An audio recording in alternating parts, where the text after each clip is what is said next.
who are destined for heaven, while limbo was thought to be a destination for unbaptized babies. Hey, Purgatory is kind of like the debt collectors, being like stuck on the phone with the debt collector for all eternity until your dues are paid off or your debts are paid.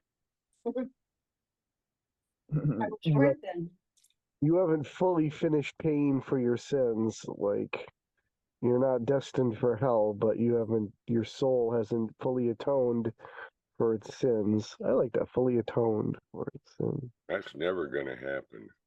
Well, it's like kind of like Charlie in All Dogs Go to Heaven.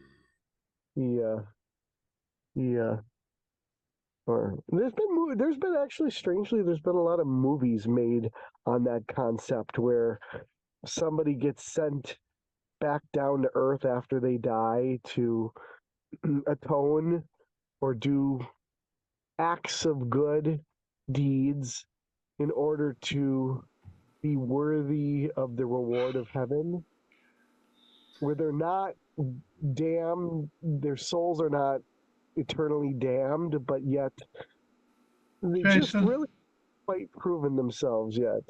Jason, we can worry about purgatory later. I apologize to everybody for putting the wrong meetup link on Meetup. Wrong Zoom link on Meetup. Kerry, do you want to start? I can do that. How did you want to run the clips? I've got links, or I can share screen. Do you want me to just post the links in the chat? I would like you to post the links actually on the Meetup site as well as the chat. And I don't know, we might have a couple other people. I take it we're not doing random bits while we wait for those other people? I don't know how to, I'm assuming you all got on by re-following the link from Meetup. Yep. Okay. I clicked on the one Jack posted, and that seemed to work in the comments section. Oh, great. Yeah. Yeah, I couldn't get on for a half hour, but then I opened up the Futurists website and it seemed like the meeting code, the Zoom code had changed. That's correct. Yeah. Yep. That's what it took to get this to work.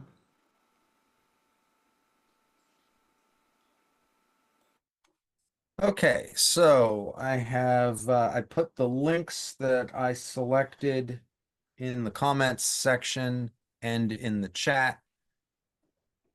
They're both very short, only the briefest of sketches, but they're both from the respective authors. So the idea, I guess, is these are two books with kind of I don't want to call them competing views, kind of alternate visions of the impact of AI in the future. Here in Seattle, this is a topic of much discussion, being that this is such a technology hub. And a lot of people express concern about, potential harms or damage that AI could present to society. And so the first book is by Shoshana Zuboff, who I think is at Harvard School of Business these days. She wrote a book called The Age of Surveillance Capitalism, which is a pretty pessimistic look on things, but it's an interesting take. And then the other is by a guy named Kyle Chaika, called Filterworld, which is a little bit of a less dire outlook, but I think legitimate nonetheless. So I don't know who's going to be taking care of doing the links, or do you want me to do it? And I can, but I'll need to share a screen. David, you're muted. David, you're muted. Ah, Tom, would you be willing to call on people if there Yeah, are I questions? can for this one. Kerry, share screen and show the links from your computer if you would. Will do. Let's see, this might take a second. Let me get them called up here. Let's start with that one. All right, share sound.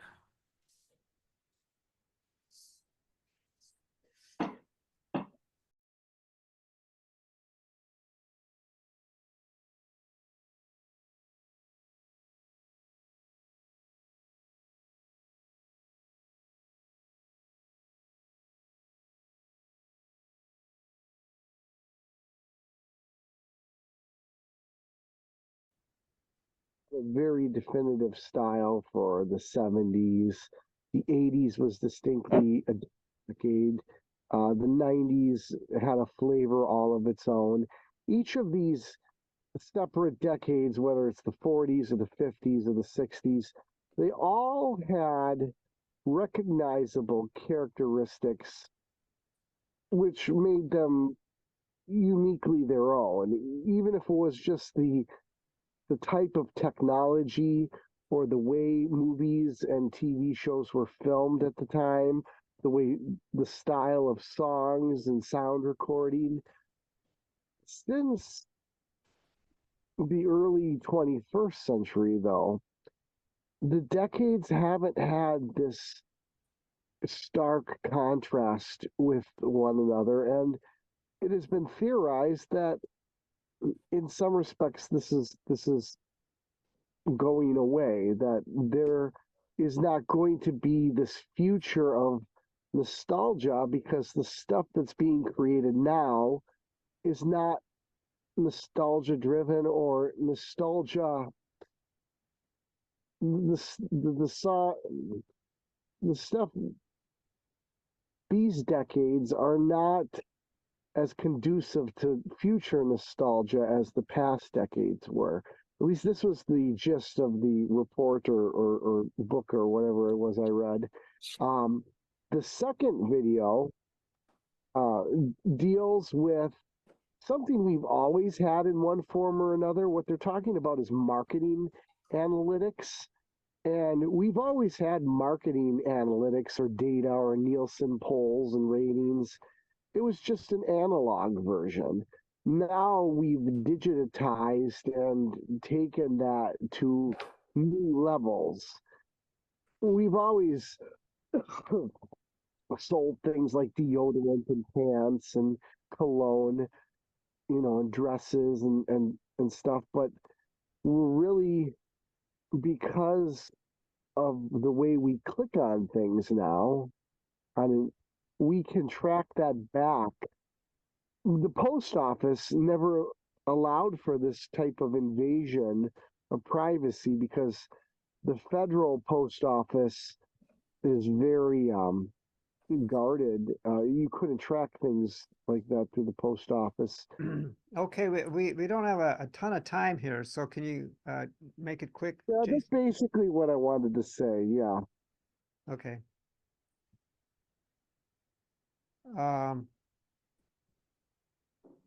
I thought we had another hand up, but yours is the only one, Kerry. So Nope, there are a lot of hands up. I see Uh, William next and then Carol. Yep. okay, yeah, I have something's blocking my view of the hands. So okay, the Chris, okay on recording. that's not what the problem is. Go Oh, ahead, Chris. Go to if I might put something in, Kerry, since it's your presentation, you don't need to raise your hand. You need to respond to the comments that are made, and then we'll go on to somebody else. I feel so empowered. This is awesome. Okay, Chris. Get the cage. Okay, the homogenization of society. There are a couple forces that cause that to happen. One is the tendency of human beings to mimic each other. Aristotle said human beings are the animal that has the greatest capacity for mimicry. And there is an inclination among human beings for mimicry. So that's one force.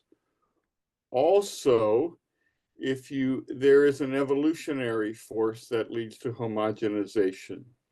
If you will notice that all fish have the same design, basically.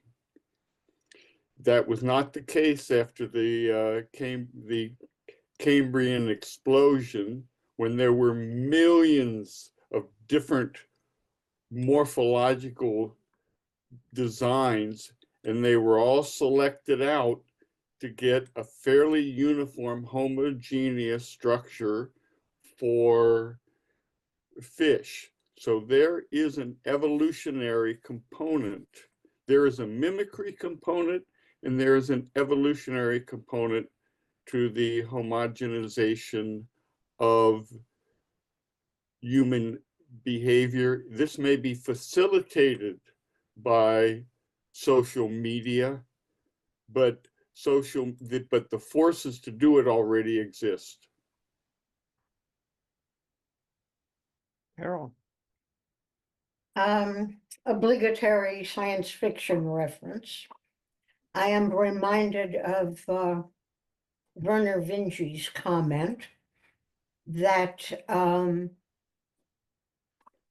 ubiquitous surveillance inevitably leads to collapse of that civilization. Ooh, do you want to say some more on that? I'm curious. Well, it's in a fascinating book called A Deepness in the Sky. And Vinci does something that I didn't think could be done in science fiction. He has an interstellar empire without faster than light travel. It's done with a lot of cold sleep and ships that get up to a significant fraction of the speed of light. Does the book explain the forces that result in the collapse of civilization because Well, of what this gives is the possibility of one human being seeing a great number of planetary civilizations. And sometimes the narrator will see a particular civilization as it's on the rise, and he'll come back what is to them 500 years later, and they've had a collapse. So it's, you know, a narrator that is able to look at a whole bunch of different planetary civilizations. They're all humans. Okay, I would suggest Over that time. since we're trying to get in 2 or 3 presentations for this potpourri, we keep our comments to 1 or 2 minutes at the most, if we can. Do we have a drop dead time for this one, for the kickoff of the other one? We don't, but since we started half an hour late, everything's kind of changed anyway. Just in terms of guidelines, it'd be, you know, I mean, if you have a target Yeah. time, you know, we can certainly kind of. Well, it's already less than 11:15, so we've only used 15 or 20 minutes for you, but we've used 45 minutes of our meeting time. So If we can change at the hour and the half hour, maybe. okay, that gives us about half an hour per presentation if we're doing 3 presentations. Bob, go ahead.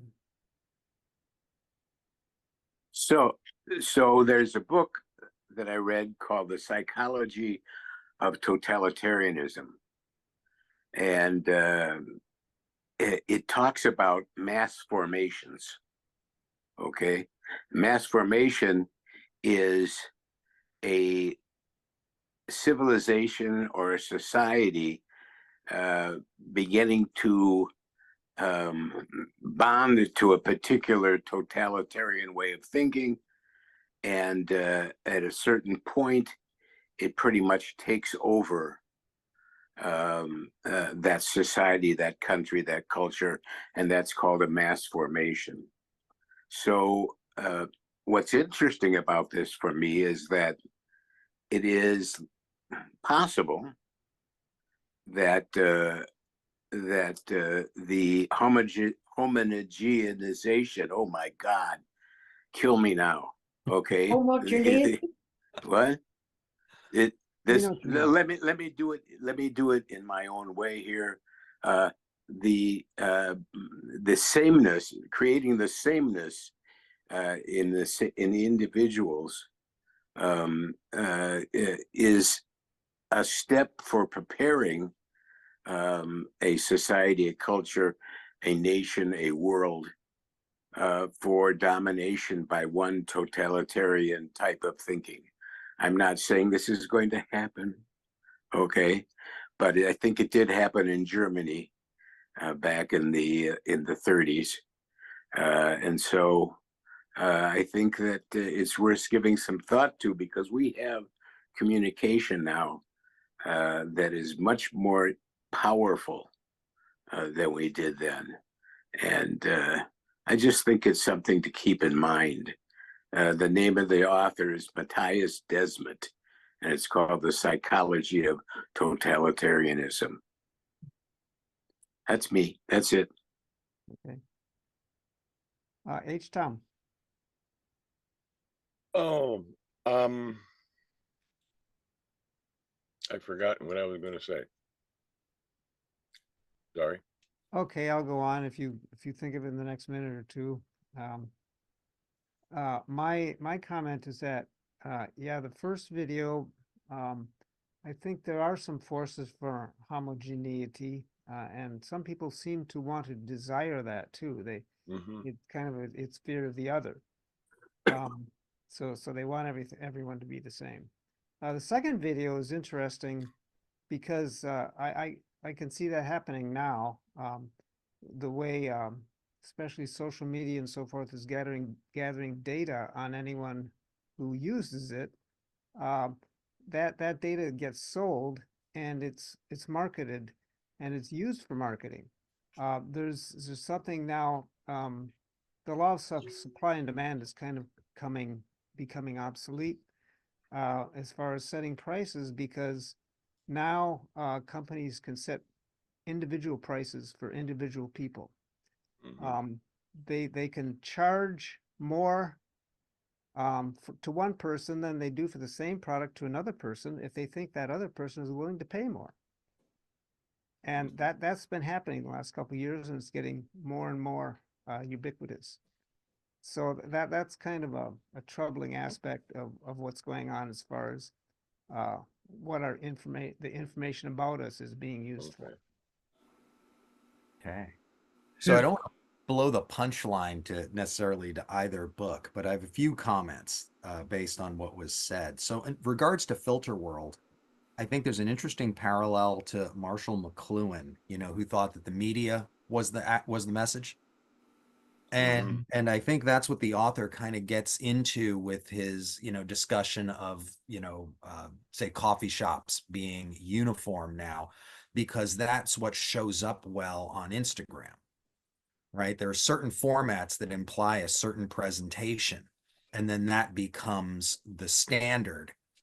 And what I thought was interesting about that book is toward the end, what he does is he actually has a way to push back or resist or an alternate view, which is the importance of human curation.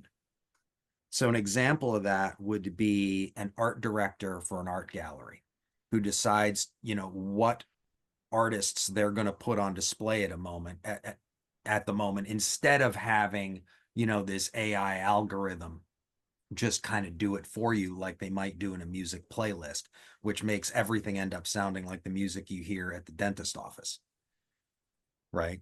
So if you have a DJ or something like that that's not beholden to a playlist, you might hear a particular person's vision as opposed to just this thing that gets kind of filtered down into this, homogeneous sludge. So I thought that was an interesting point, but I'll leave my comments on the second book if we have time. David, why don't you jump in?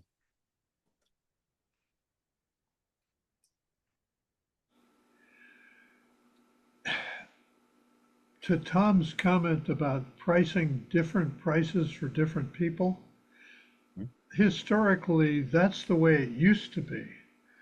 And a number of Quakers who had set up stores or were selling their services did relatively well back in the, I think it was 1800s, because they were willing to say, everybody will pay the same price for my services or for my goods. And my guess is that the fact that you can use an app like Capital One to see what the price is being offered for a particular good or service, to compare prices. Anyone who's willing to charge different prices is going to be faced with the fact that their customers can quickly determine that they're doing that. And there's an obvious backlash, if you will. That is, they're going to lose customers if they start trying to charge, quote, what the market will bear, unquote. Okay. So another comment on Age of Surveillance Capitalism. This is kind of just my big take home. There's the old saying, if it's free, you're the product. And I think her message is that, no, it's actually worse than that. What we are is we're the raw materials to be exploited, and our behavioral data is the product. So the individual human being doesn't get any consideration but for your predictability. And she gets kind of deeper into this, and this is the part I found really disturbing, is apparently some of the folks that are making, kind of driving the bus at places like Google or Alphabet or Meta now instead of Facebook, these people are devotees of B.F. Skinner. So they are tailoring these algorithms to on this kind of reward-based system where the ends justify the means. And they've taken, Bernays' theories of advertising and really weaponized it to an incredibly high degree. It's almost like the net they're using to catch the fish.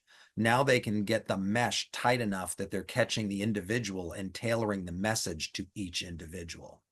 Yep. And I think that, to defend yourself against that, you need to be very savvy and aware of how you're being manipulated.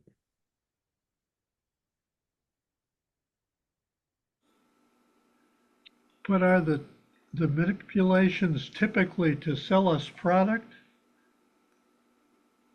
It can be, but it depends on what the product is. I think we saw that during this last election. There was a lot of manipulation going down there, and that was designed to get you to color in this dot or that dot or punch this hole or do right. Yeah. So there's prediction, but then there's also manipulation and trying to get you to either click on that button, vote for that candidate, make this purchase instead of that purchase. There's a lot going on, and they're sparing no expense. Right.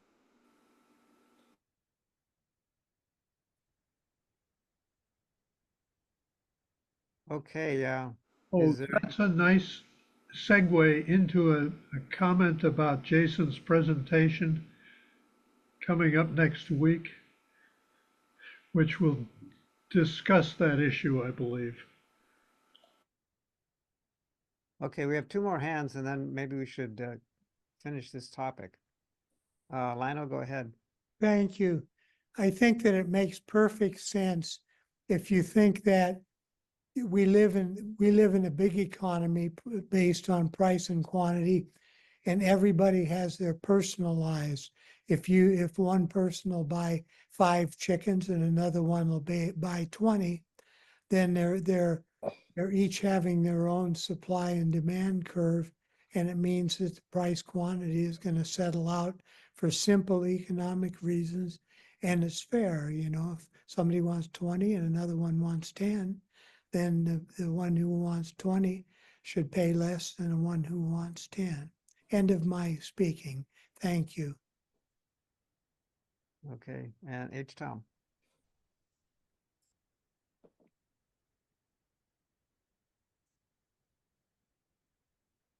You're There muted we now. are. Okay. The recent election had a great demonstration of this.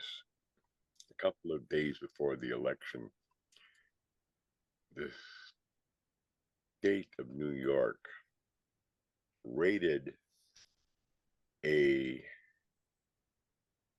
pet care establishment in search of a squirrel, which was feared to be rabid.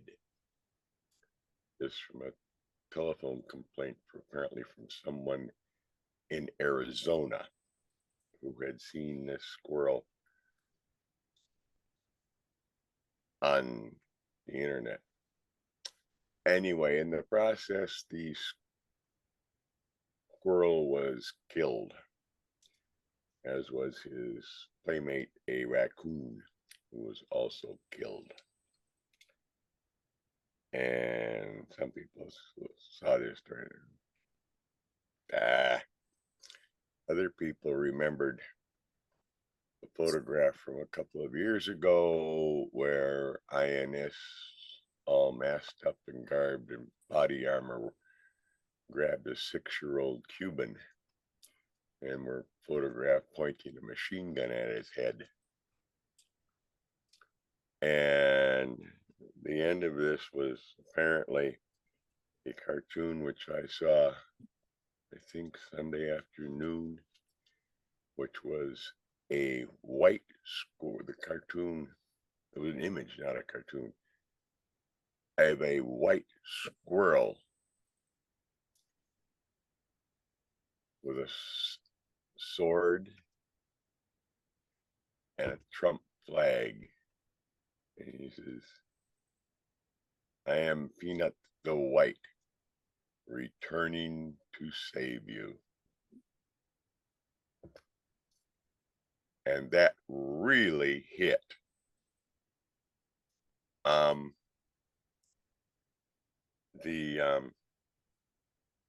I suspect most people didn't see it, but, and no, I'm not forgetting Fred, that he wasn't in the cartoon. But the idea of Peanut the White, I mean, it pulled up so many old images from Tolkien and the Justice League, and just a pile of things. But this is all part of this personalization. If you look at your audience, what is going to trigger them? And I mean, my wife looks at this, yes, it's sad they killed the squirrel. They didn't need to do that. I have a feeling that's going to turn out to be just an epic blunder on the part of the government of New York. People are so pissed about that. Hey, Kerry, do you have a conclusion or anything for the presentation? Not really a formal conclusion. I mean, thanks for your attention. It seems to have been of reasonable interest. So I'm happy for that, and I'm looking forward to the rest of the conversation. Thanks for the honor of being allowed to present a short bit. Hey, thanks. It was interesting. David, who's next?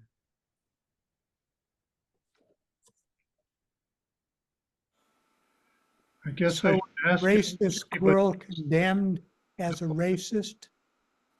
David, who's next? Oh, sorry. I jumped in. I know you have something, Tom. I have something if we have time.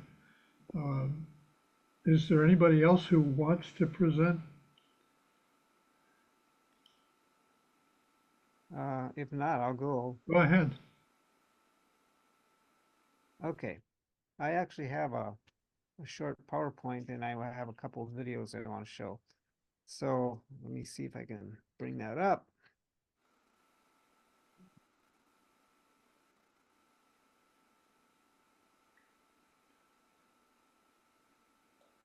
Share screen.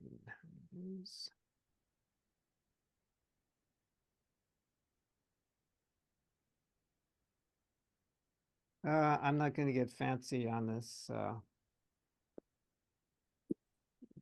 So you can see the screen. Can everyone see the screen there? Human neuroplasticity. Okay. Yes. I'm going to be talking about AI and the human brain and how the human brain is, for example, has more plasticity than was previously thought. It turns out you can teach an old dog new tricks. Also, the fact that now neural networks in computers, AI, can mimic the human brain to a large extent. And these, with brain-computer interfaces, this can be a great assistance to humans. There are a lot of medical applications, for example. And there are limitations, though, to what AI can do as far as assisting humans and their brains. And I want to talk at the end about some other possible effects of these interfacing of humans' brains with artificial intelligences. So it could be a broad topic. I'm going to try to limit it down to just a couple concepts here. So first of all, neuroplasticity and AI. Our brains really have more neuroplasticity than was previously thought. You actually can teach an old dog new tricks, as I said. We can affect our brain's neuroplasticity by our own behavior, that is, diet, exercise, and sleep. And I want to show this short video. I think it's four minutes long or so, about how to rewire your brain yourself. So let me see. I want to stop sharing this and bring that video up.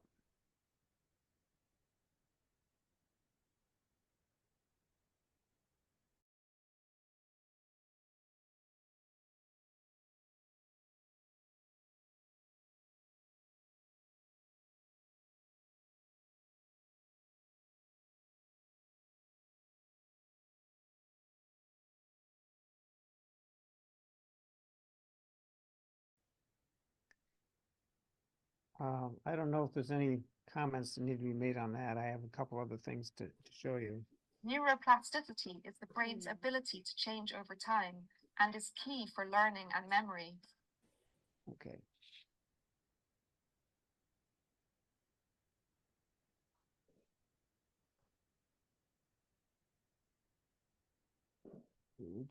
All right, so basically I want to move on to back to the PowerPoint here. Let's see if I can get back to the Zoom.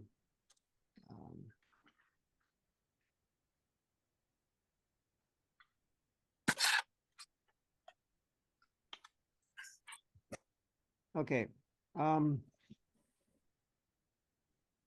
So AI, now I want to talk about that a bit. Neural networks can work similarly to human brains. They establish new connections for memories and logical pathways, and they can strengthen or prune these connections. There are several types of pruning that can be used by computer systems. And they can do this, they can affect these memories depending on use, how often these memories are accessed or used. So this next video, with a somewhat misleading title of How Networks in the Brain Give Us Artificial Intelligence, what it's doing is comparing neural networks in the brain to AI networks, neural nets. So I want to show that.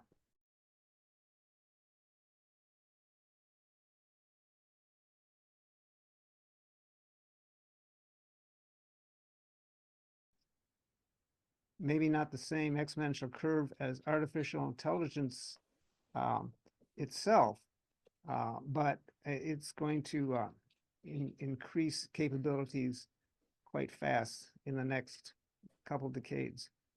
So this next video is from a presentation at the World Government's Summit just a few months ago by Benjamin Rappaport.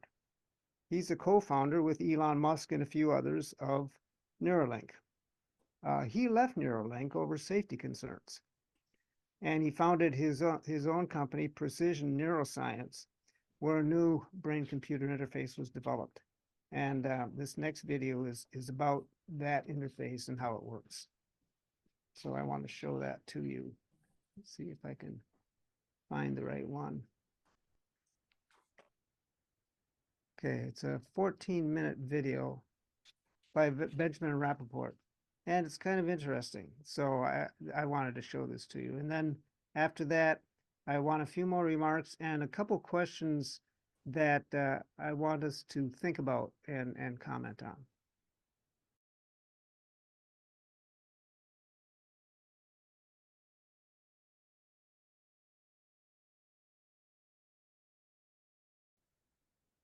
So, an emerging technology, you know, 5 years ago, and if we keep increasing at an exponential rate as far as resolution and ability to see parts of the brain, maybe with nanobots or something, that then we'll there's going to be better interfaces.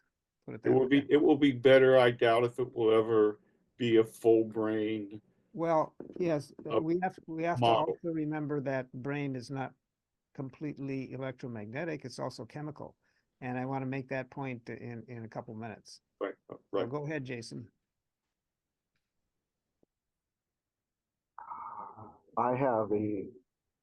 This is how it starts. We're going to look back on this and see this was the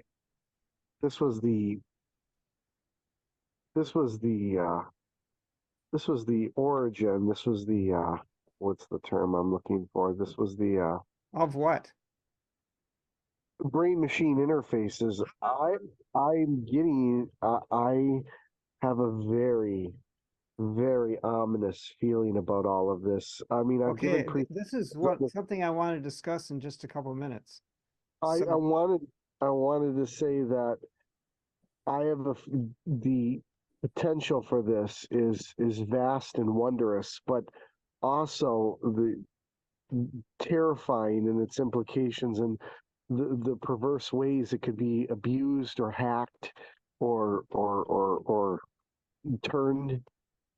Everything from The Matrix to Inception to any number of movies, the cult sci-fi movies have dealt with this. And so I just have a very ominous feeling about all of this. Yeah. Oh, yeah. I want to discuss that in the last 5 or 10 minutes that we have. I want to make a couple more points before that, but I do want to get into that topic. So, Carol, go ahead. I am wondering how this type of neuroplasticity relates to biological windows that happen, at least in mammals. For instance, there is a biological limit to how old you can be to learn a language without an accent. And in human beings, this is anywhere from 10 to 15, with different people. And you can see it in families of immigrants, where some of the children came to this country when they were 18, and some of them Still have an came accent. when, Right. Yeah. the ones who came under this limit will learn accentless English. The ones who were over the limit and their parents will learn, with a Russian accent or a Spanish accent or whatever. And, this is a real biological neuroplastic limit. It happens also with vision. There is a limit in brain development when the organism is learning how to see. And for instance, they've done experiments, not on people, but like on cats was the one I heard about, where you take newborn kittens and you simply tape their eyes shut so they can't open their eyes. And if they get past this learning window, you can then untape their eyes and they're getting light. It's coming into their retinas and everything like that. But it never amounts to real vision. Right. The brain can can't never- interpret it. What was that? The brain can't interpret it. It has Yes. how to do that. Right. And this is a very early window. It could be that BCIs could increase the neuroplasticity of the brain and help the people, for example, actually learn to speak accentless foreign languages, or the kittens learn to make sense of what they're seeing. But that's quite a ways off yet at this point. Yeah, and then there's the experiment that's done Well, where they that's enough examples. Oh, okay. But I get the point. Yeah. There are, the human brain currently has lots of limits like that. If it doesn't learn something by a certain amount of time, it will use what it has learned, certain accents or whatever, and not learn the new ones very well. It seems incapable at this point of doing some of those things. So neuroplasticity exists into adulthood, but as the point was made, it's not as good as when he's starting out with a blank slate or nearly blank slate. Okay, Kerry. Oh yeah, I was just gonna say I've got a friend that works at Meta and they've come out with a product recently. It's a bracelet that is able, using roughly the same idea as how touchscreens work, able to interpret finger movements. And they've got this that integrates into glasses or whatnot, but they're hoping to get it to the point where you can wear this thing and you can like handwrite and it'll enable it to be transcribed directly to notes or something like that. So a lot of this technology, I mean, obviously the brain is the direct way to do it, but there's some pretty substantial work going on right now just on more extended applications of the same technology. Yeah. H. Tom.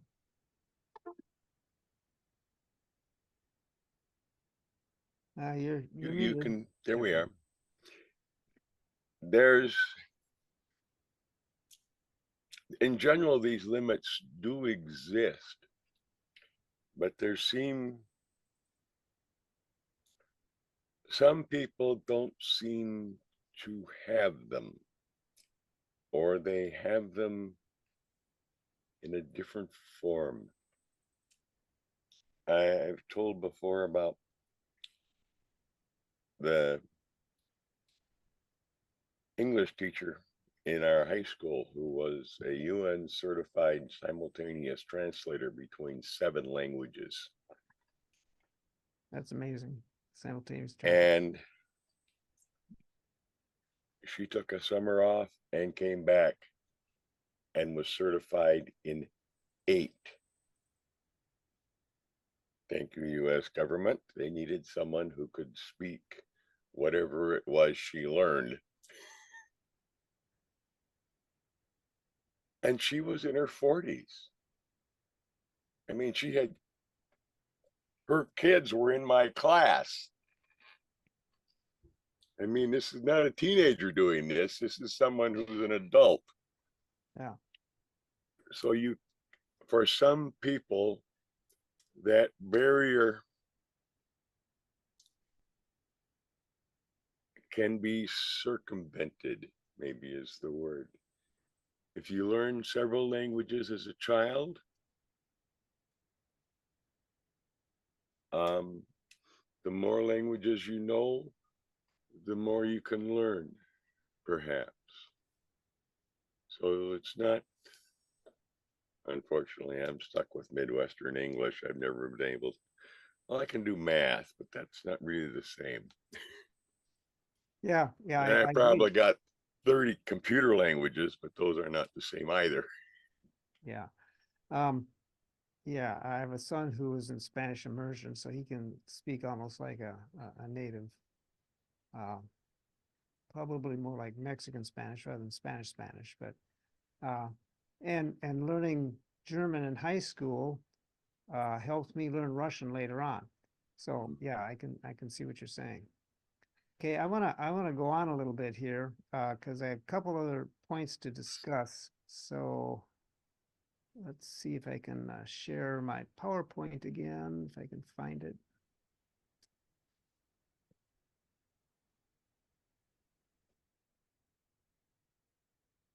Okay, this is just about the video that we just saw. So I want to make a point that these BCIs are looking at the electrical signals in the brain, electromagnetism. But we also have a lot of chemistry going on in our brains. And the chemistry is primarily the release and reception of neurotransmitters, which affect the sending of the signals across the synapses between the neurons. This is what enables the brain to process information and control bodily functions, and it influences mood and behavior. So some of the key points about brain chemistry is, okay, we have the neurotransmitters, which are stored in tiny vesicles within the neurons and released into the synapses when an electrical signal arrives. So each signal has kind of both an electrical and a chemical component. The synaptic transmission is the process by which the neurotransmitters cross the synapse to bind with receptors on the receiving neuron, which triggers a response. Also, different neurotransmitters are associated with specific emotions and functions. And so these are complex interactions. The brain's chemical processes involve intricate interactions between various neurotransmitters, which allows for nuanced responses to stimuli. And a lot of this that's going on in the brain is just beyond brain-computer interfaces at this point, which are just looking at the electrical signals. Some examples of important neurotransmitters are dopamine, which plays a role in the reward pathways and motivation and pleasure. Serotonin, which is associated with mood regulation, sleep, appetite, and learning. Norepinephrine, which is involved in the fight or flight response and alertness and focus. GABA, which is gamma aminobutyric acid, acts as an inhibitory transmitter, calming brain activity.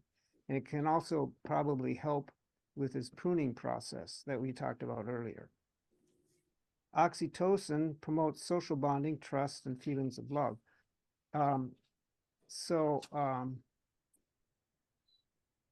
When you have an imbalance in these neurotransmitters, it can affect your mental health. For example, depression is often linked to low levels of serotonin and norepinephrine. Anxiety can involve imbalances in GABA and norepinephrine. And schizophrenia, at least research currently suggests that that's due to potential abnormalities in dopamine signaling. So all this chemical stuff is beyond brain-computer interfaces at this point. Since AI systems don't use these mechanisms, they're fundamentally different from human brains. They can try to emulate the effects of chemical neurotransmitters, but why would they want to? I mean, is emotion important to an AI? I don't know. That's something that we need to think about.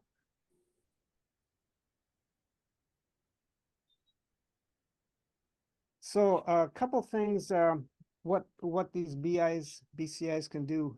Some of them were touched on in that last video, and most of the applications people are thinking about these days are kind of medical, and how to help humans overcome medical problems or problems from trauma or whatever. For example, one way BCIs can help is augmenting brain regeneration. It can stimulate neurogenesis, enhance plasticity, or provide autologous derived neurons. This can help people with traumatic brain injuries. So if you have a portion of your brain that's been damaged, BCIs could potentially help regenerate neurons to restore some of that function. Another is improving BCI control. So the BCIs themselves, the AIs, can help the brain adapt to learning and improving the BCI control. So any region of the brain could be a potential source of signals for neuroprosthetic control. So the brain and the AIs through the BCI can work together, for example, to restore function or control over prosthetics. Can possibly enhance cognitive abilities. Potentially, it could augment human cognitive function, improving memory and processing speed and overall cognitive performance. But there's an opposing viewpoint, which it could potentially degrade cognitive functions with increased reliance on the AI. So there's a plus and minus to this that hasn't been resolved yet. Treating neurological conditions, it can help improve conditions such as ALS, palsy, cerebral palsy, or spinal cord injuries, and muscular dystrophies. So it can help us overcome some of those conditions. It can monitor mental health. It can ease psychiatric conditions also, like depression, anxiety, bipolar disorder, and obsessive compulsive disorder, OCD. Just monitoring the mental health and being aware of it and providing the appropriate feedback could help us overcome some of these conditions. And also learning and skill acquisition can make learning possibly faster and more efficient by increasing our brain plasticity, helping us reinforce those new pathways.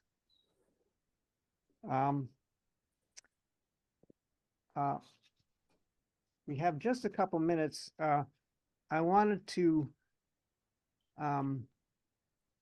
mention there are other potential downsides, such as ethical concerns like privacy and so forth, and misuse of brain data. There's possible inequality where existing social and economic inequalities could be exacerbated by this kind of technology. Most technologies that happens, they're adopted by the ones who can afford to at first. But for example, that was true with cell phones. Now they're ubiquitous. So after 20, 30 years after they were introduced, everyone has access to them. They didn't at first. Philosophical consideration. There also there's a risk of dependency on this type of technology and security risk, which I already mentioned, and Jason was also talking about. Philosophically, identity and humanity. I mean, what does it mean to be human once we? I mean, a lot of us are already cyborgs. We have some kind of mechanical assistance in our bodies. But this will affect our brains and how we think, possibly. So it could affect what it means to be human. And our autonomy. I mean, external entities such as corporations or governments, could they have access to our brains and our thoughts and decisions? Well, in a way, we're giving them access by being on social media already. This is just taking it one step further. And then there are existential questions about consciousness and self-awareness and the nature of human existence.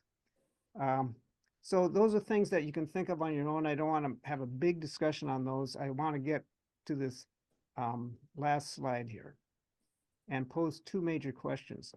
But before we do that, I see several hands up. So if we could be brief and get through those, go ahead, Tom. Yeah, your first one here, intercommunication. Help people with communication disorders. I know far too much about my brain. Not nearly enough to be a doctor, but I know what some of the problems are, and I'm listening to this and, hey, that could fix this problem I have. But then I think, wait a minute, yeah, it could do that.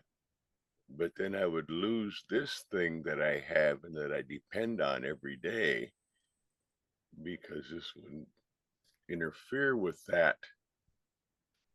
And so, I don't know, is this a good idea or not a good idea? Life is complicated. Yeah, so you're getting into this next slide that I have here, which is my last slide, by the way. So go ahead. I thought I saw someone else's hand up, but go ahead, Jason.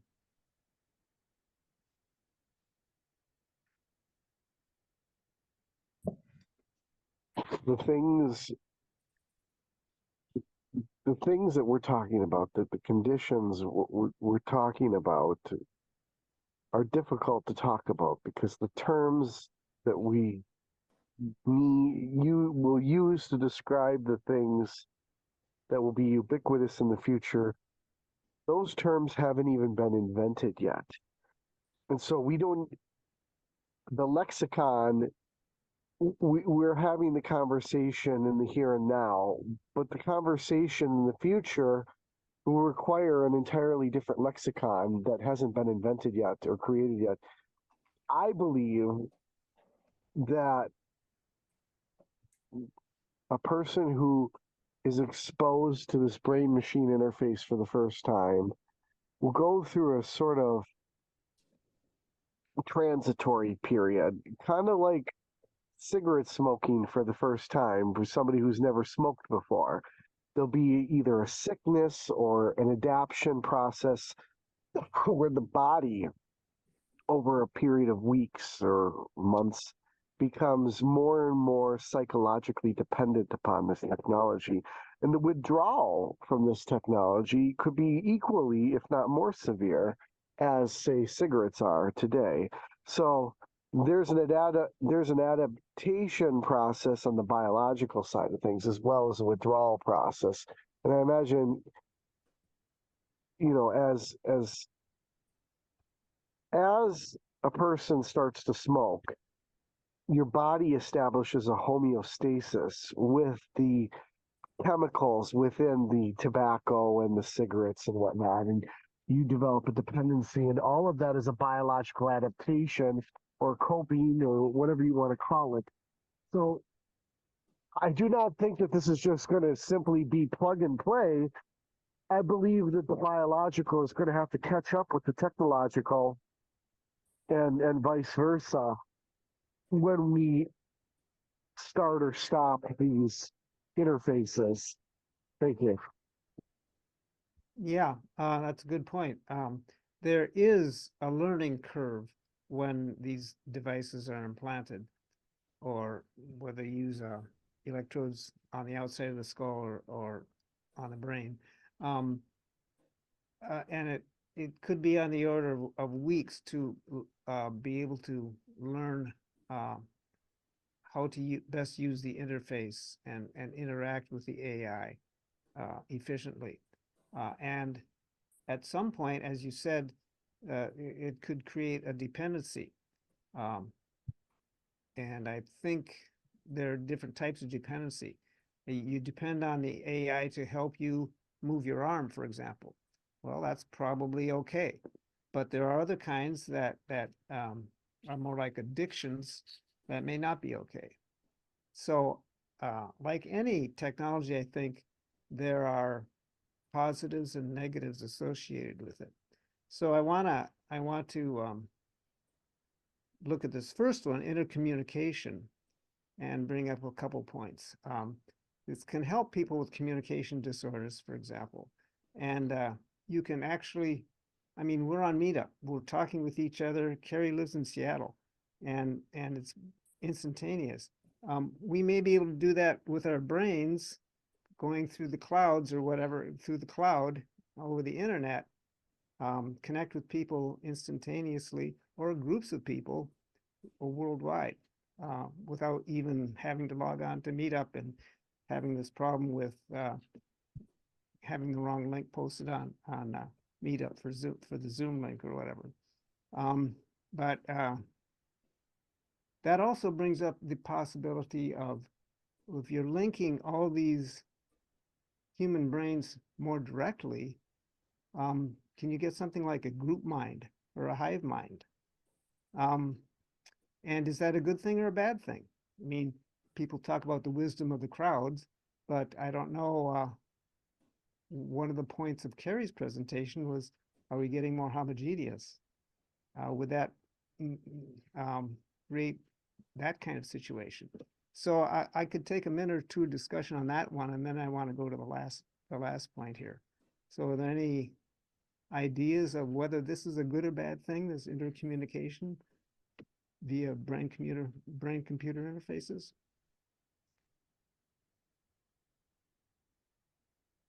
I can see how it can go so many ways with it's communicating between two people is a learned skill. And this is,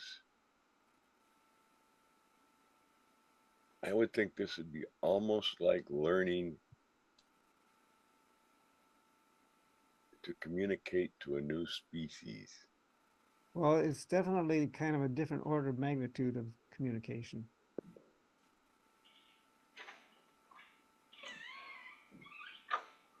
Some people will learn to do it better than others, I think, or more quickly. Yeah. Some people will have access to the ability to do it sooner Mm-hmm. than others. Okay, David, go ahead.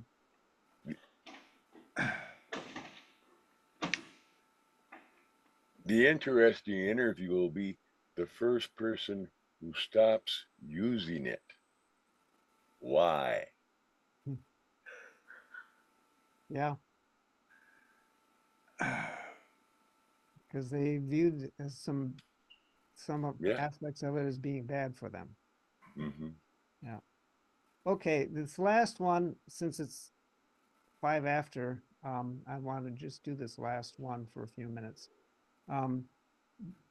Brain-computer interface feedback, inducing neuroplasticity, which we talked about earlier. It can help reinforce certain pathways in the brain and help the brain cope with some inabilities or disabilities that have occurred to it before and overcome those. So, for example, restoring function to the damaged nervous system.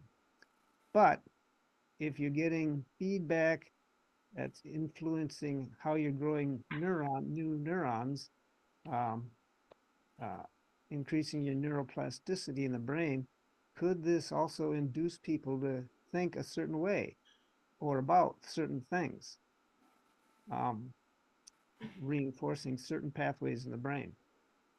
So I'd welcome any thoughts on that too. Good or bad for the fact that brain-computer interfaces can induce growth of neurons in the brain.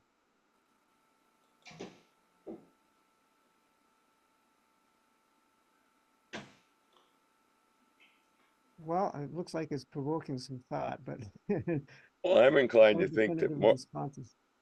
I'm inclined to think that more neurons is probably going to be a good thing in the long run, because I know as I age, some of the old ones are dying off, and so there should be space in there for a few million more, and they could help me learn languages, learn a whole bunch of things that I should have learned earlier, or that I want to learn now. Or one of the definitions of human is learning machine. Yeah.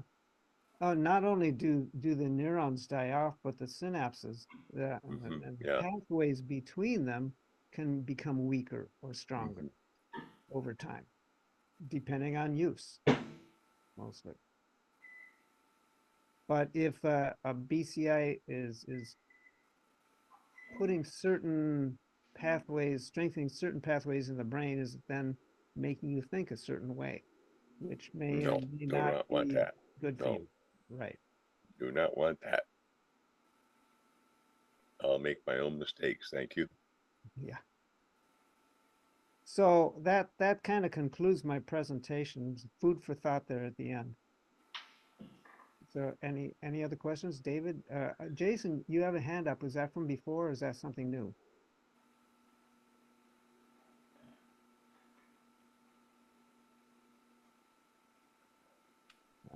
Or if Jason's muted, I don't know if he has anything. But go ahead, David.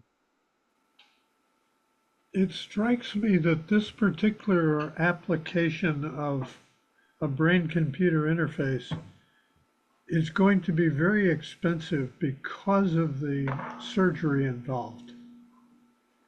And that expense is not likely to come down the way Moore's law suggests can happen with the development of new products. Well, I would suggest that may be true, but maybe not. Because, for example, Elon Musk's Neuralink, they've developed a robotic procedure to implant that in the brain. And if this can be done robotically, maybe it could be done on a mass scale. Potentially, but even if robots are doing the surgery, that's going to be comparatively very expensive, as opposed to trying to put a sensory grid on the outside Yeah. and measuring the electromagnetic field. The problem with the sensor grid on the outside of the skull is you cannot get nearly the resolution as you can with implants or something sitting on the And given that situation, cost versus resolution,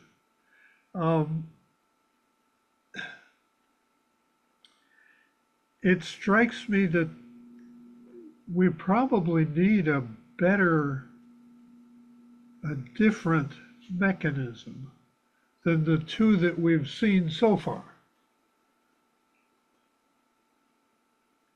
Yeah, But I don't know what that looks like, right.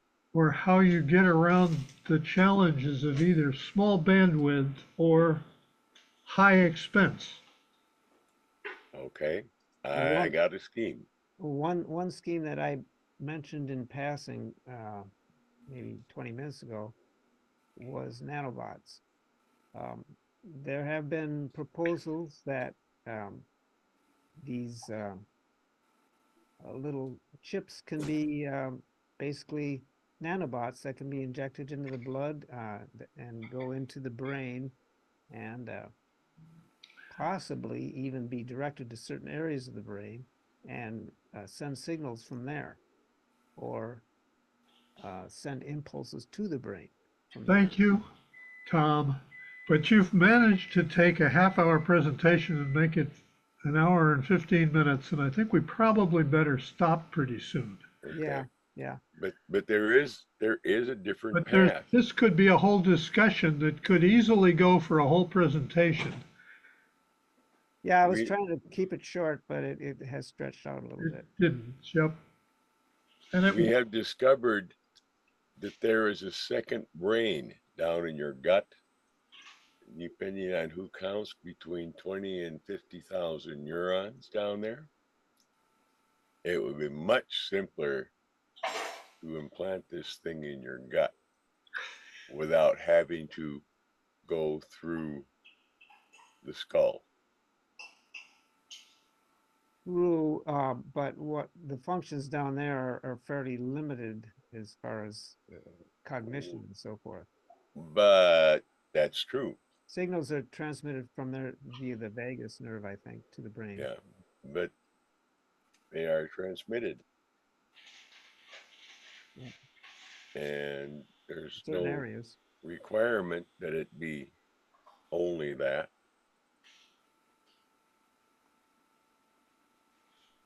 Yep. I mean, it's not under conscious control at all, so at least not that I've ever heard. Well, why Yeah. shouldn't it be? So you are what you eat in a way. Yeah.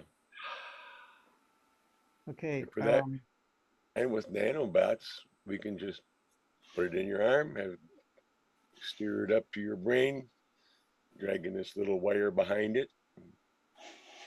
No, it doesn't need wires. It'd be wireless. Then you got to carry a battery. Yeah, you need to power it somehow, but there are advances being made there too. Maybe the activity in the brain itself could power it. Is there an issue with blood-brain barrier? Can they get Yes, close? yes, you might have to inject it in a different area than up the arm or something. Yeah. like I said, this discussion could easily go on for a whole presentation Right. morning. Right.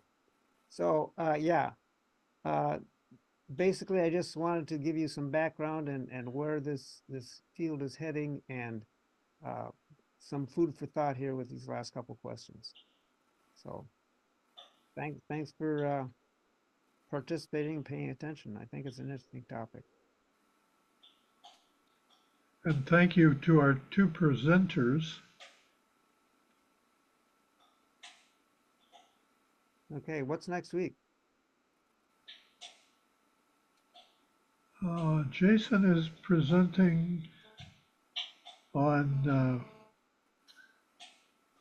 the landscape in terms of journalism.